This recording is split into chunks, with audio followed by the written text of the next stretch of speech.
பல்கலைக்கழக துணைவேந்தர் நியமனம் தொடர்பான தமிழக அரசின் சட்டம் செல்லும். உயர்நீதிமன்றத்தின் இடைக்கால தடையை ரத்து செய்து உச்ச நீதிமன்றம் உத்தரவு.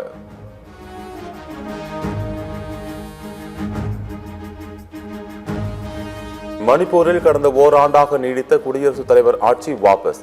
பாஜகவை சேர்ந்த எம்னம் ஹேம்சந்த் புதிய முதலமைச்சராக விரைவில் பதவி ஏற்பார் என தகவல். என் கனவு என் எதிர்காலம் திட்டத்தை தொடங்கி வைத்தார் முதலமைச்சர் மு.க. ஸ்டாலின். பல தடைகளை தாண்டி உங்களுடன் ஸ்டாலின் திட்டம் வெற்றி பெற்றுள்ளதாக முதலமைச்சர் மகிழ்ச்சி.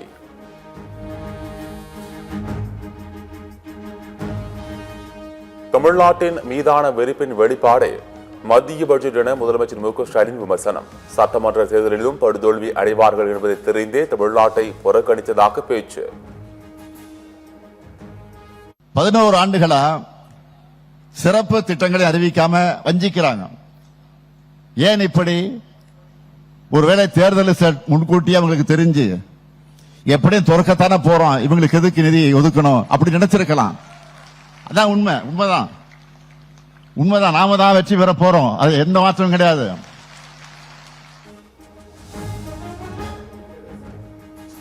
நாள்தோறும் நடைபெறும் பாலியல் வன்கொடுமை சம்பவங்களால் தமிழகம் தலை தொங்கி போயிருக்கிறது. அதிமுக பொதுச் செயலாளர் எடப்பாடி பழனிசாமி விமர்சனம்.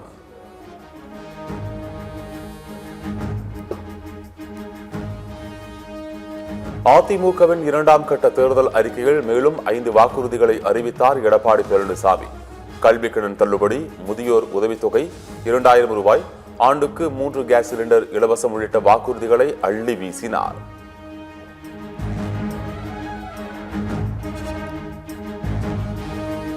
எடப்பாடி பழனிசாமியின் வாக்குறுதி முழுக்க வெற்று வாக்குறுதி.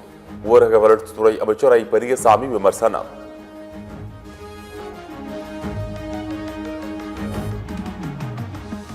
தமிழன் பிச்சை எடுக்கவும் மாட்டான், பிச்சையை ஏற்கவும் மாட்டான் என கமல்ஹாசன் மாநிலங்களவையில் ஆவேசம். ஓட்டையும் நாட்டையும் விற்க மாட்டான் தமிழன் என்றும் கமல் உறுதி. தமிழன் பிச்சை எடுக்க மாட்டான், அதுவும் உங்கள் பிச்சையை ஏற்கவே மாட்டான்.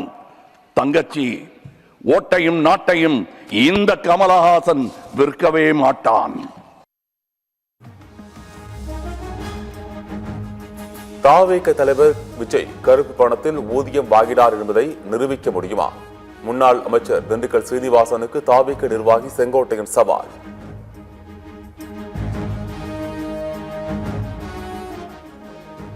சட்டமன்ற தேர்தல் கூட்டணி குறித்து தேமுதிக பொதுச் செயலாளர் பிரேமலதா புதிய விளக்கம். தேமுதிகவின் எதிர்காலத்தை கருதி கூட்டணி முடிவு இருக்கும் என பேட்டி.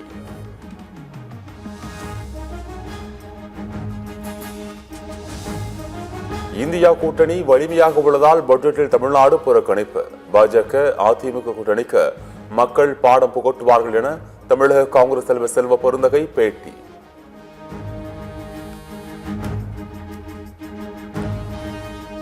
தங்களுக்கு நீதி மறுக்கப்பட்டுள்ளது. நீதிமன்ற கதவுக்கு பின்னால் நீதி கதறி எழுகிறது.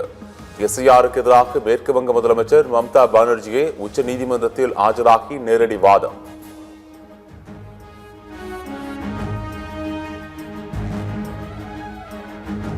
மெத்தனமாக செயல்படுவதை ஏற்க முடியாது என தேர்தல் ஆணையத்திற்கு உச்ச நீதிமன்றம் கண்டனம்.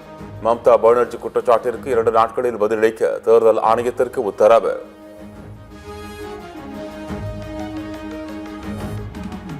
நாடாளுமன்றத்திற்கு உள்ள பாரம்பரியம் கண்ணியத்தை கடைபிடிக்க வேண்டும். எதிர்க்கட்சி எம்பிக்கள் வரம்பு மீறி நடப்பதாக சபாநாயகர் ஓம் பிர்லா கண்டனம்.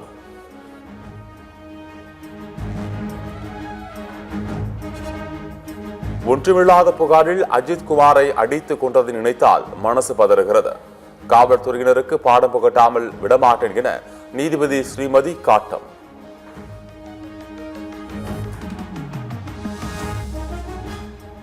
நெல்லையில் சமபந்தி விருந்தில் நரிக்குறவர் சமூகத்தைச் சேர்ந்த குழந்தைகளுக்கு உணவு மறுக்கப்பட்டதாக எழுந்த குற்றச்சாட்டுக்கு மாநகராட்சி மேயர் ராமகிருஷ்ணன் மறுப்பு. உணவு தீர்ந்த பின் குழந்தைகள் வந்ததால் தான் திருப்பி அனுப்பப்பட்டதாக விளக்கம்.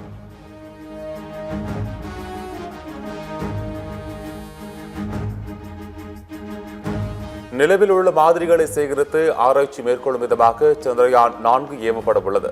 இஸ்ரோ தலைவர் நாராயணன் பேட்டி. உத்தரப்பிரதேச மாநிலம் காசியாபாத்தில் 9வது மாடியிலிருந்து குதித்து 3 சகோதரர்கள் பலி. கொரியன் விளையாட்டுக்கு அடிமையாகி தற்கொலை செய்திருக்கலாம் என முதற்கட்ட விசாரணையில் அதிர்ச்சி தகவல்.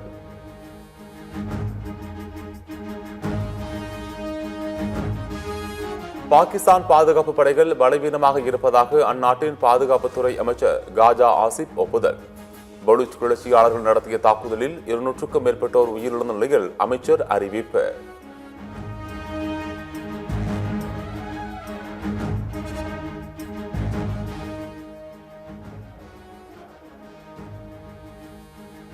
இளையோருக்கான உலகக்கோப்பை தொடரில் இந்தியாவுக்கு எதிரான போட்டிகள் ஆப்கான் அணி அதிரடி ஆட்டம்.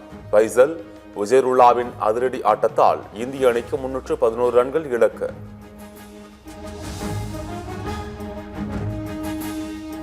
ஐம்பது ஓவர் உலகக்கோப்பை தொடரில் ரோஹித் சர்மா விராட் கோலிக்கு இடம் கிடைக்குமா? பெர்ஃபார்மன்ஸ் ஃபிட்னஸ் இருந்தால் இருவரும் விளையாட தகுதி பெற்றவர்கள் என முன்னாள் கேப்டன் தோனி கருத்து.